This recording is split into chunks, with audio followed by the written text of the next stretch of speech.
Oh, Fred, no! Look!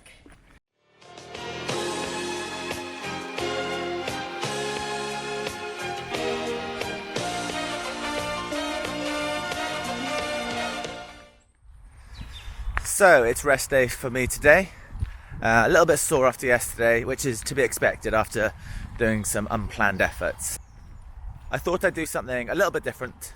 I'm going to go through some race day tips, things that I found useful over the years, and hopefully they'll help you for any upcoming races that you may have. My first tip would be to plan your race day food, hydration, electrolytes. So stick to a breakfast that you've done before, you've used in training.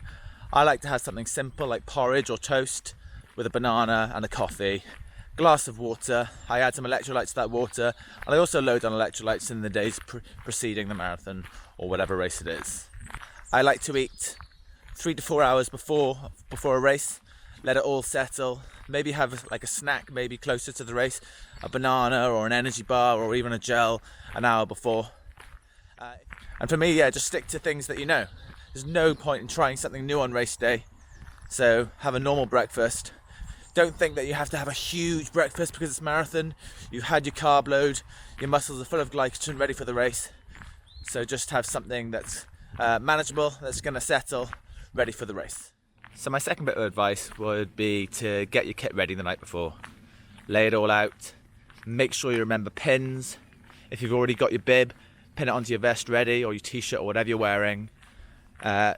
Again, stick to what you've done before. Make sure you try out your race day kit in training and then have it all ready for the next day. There's nothing worse than looking for kit on race day. I've been there. It's stress that you don't want to have. So believe me, make sure it's all prepared. Something I'd add to that is, if you can, get your name on your vest.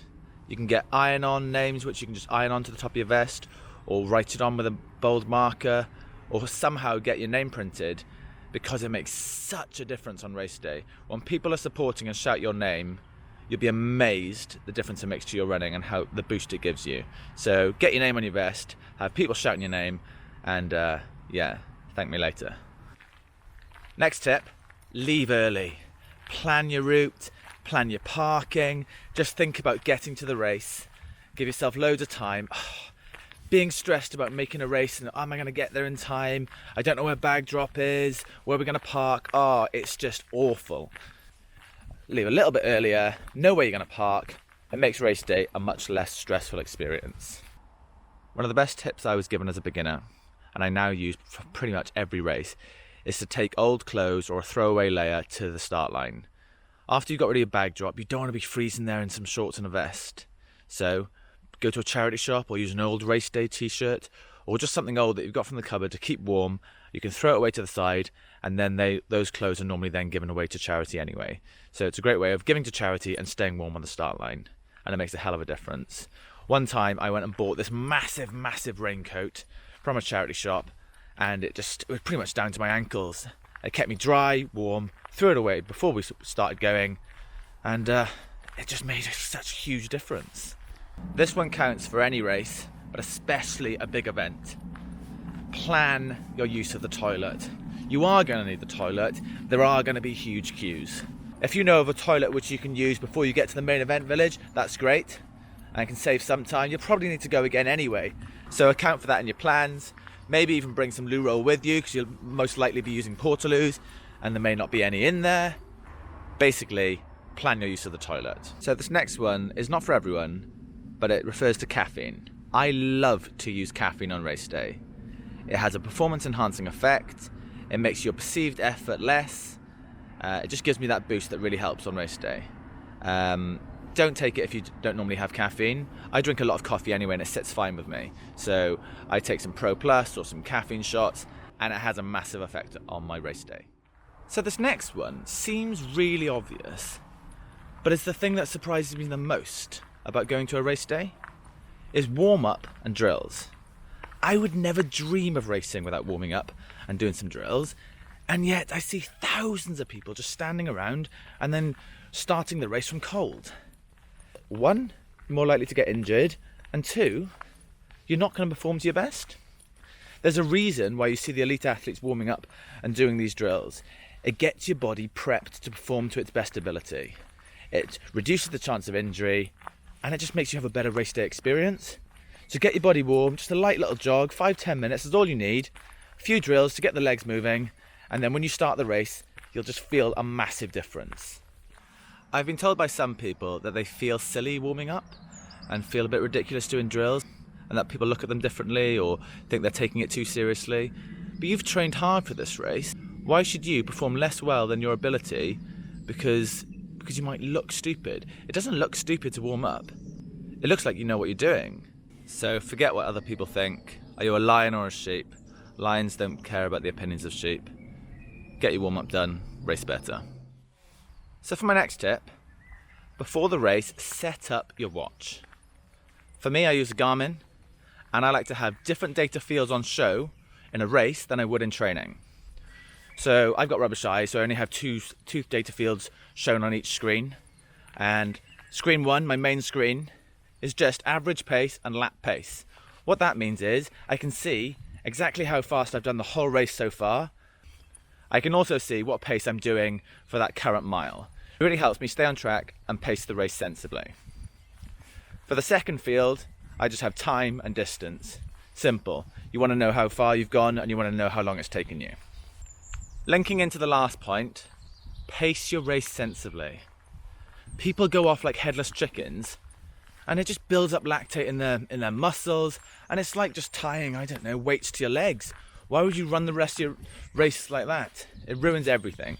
If you pace it sensibly, stay within your limits, you can always push on near the end. It's a great position to be in, going into 20 miles, 22 miles, and thinking I've got a little more left in the tank. Then you can push. So, know roughly your fitness ability. You should know from training what you're capable of. Don't set off too fast. We've all done it. We all regret it. It never works. If you go beyond your threshold early on, you're setting yourself up for a disaster. It's very difficult to recover once you've gone off too quick. So make sure you do those first few miles within your target pace. And what links into that is knowing the course. Do your research.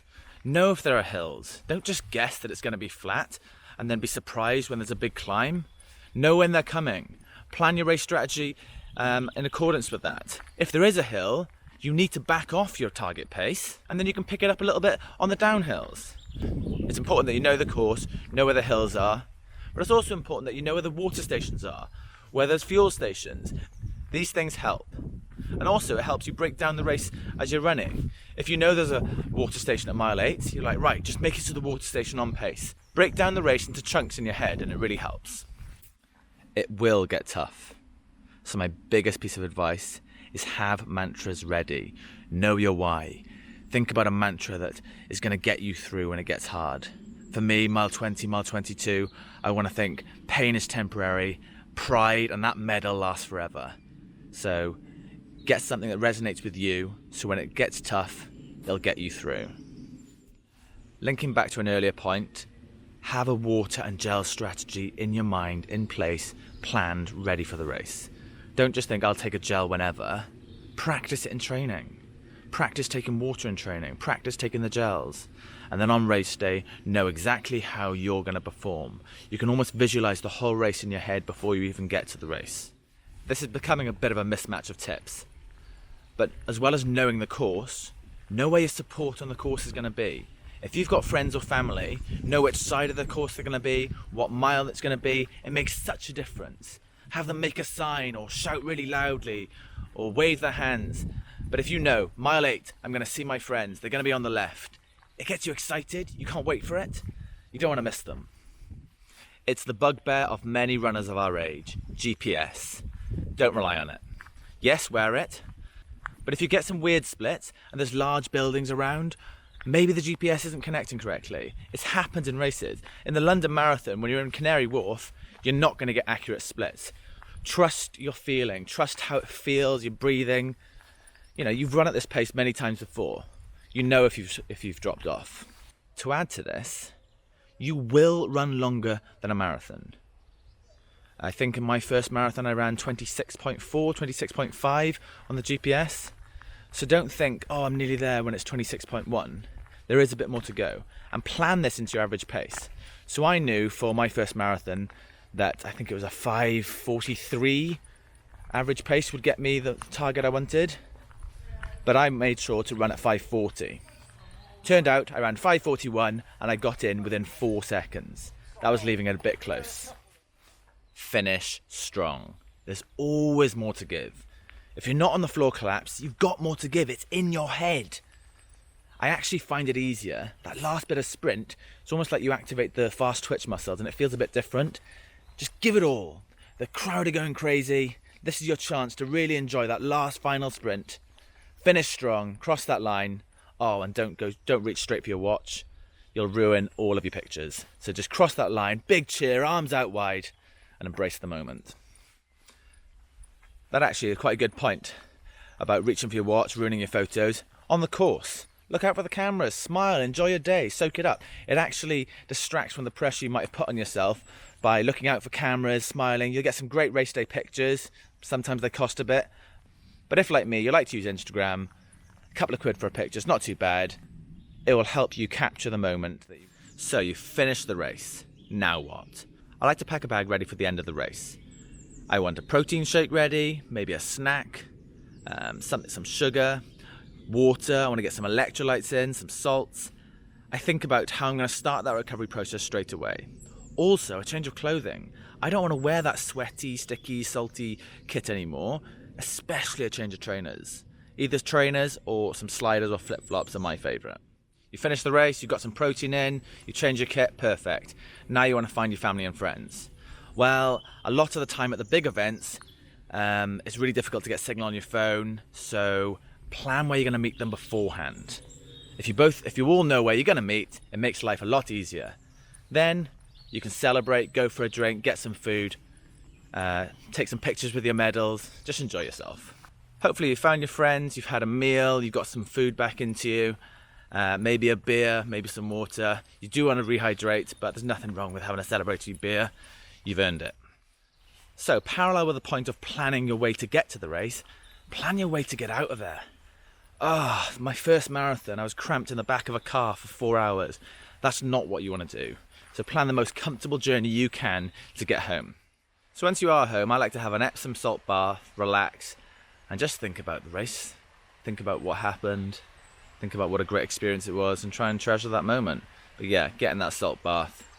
Afterwards, you can put some compression tights or socks on, which will help with the recovery. Don't do any rolling the day of the marathon. Leave it until the next day or the day after when your muscles have had a bit of time to calm down. Recovery-wise, my biggest tip is get lots of sleep. You're going to be knackered, although mentally you still might be going at 100 miles per hour. But get as much sleep as you can. Sleep is when you recover. So get to bed early, especially if you've got work in the morning. You're going to want to get that sleep to recover. Even better, if you can take the day off on the Monday after a marathon, you're going to have a lie-in. It'll be worth it. I have no idea how many tips that is. I've got loads more, but I'm coming to the end of my recovery walk, so I'll leave it at that for now. If you've got a race coming up, good luck. I hope you absolutely smash it. Enjoy the day. Hopefully some of those tips have been helpful. Leave some comments in the comment section. Let's get a conversation going about any tips that you've got or any of those tips that you have found useful. Thanks, and I'll see you tomorrow for an easy run. Yeah.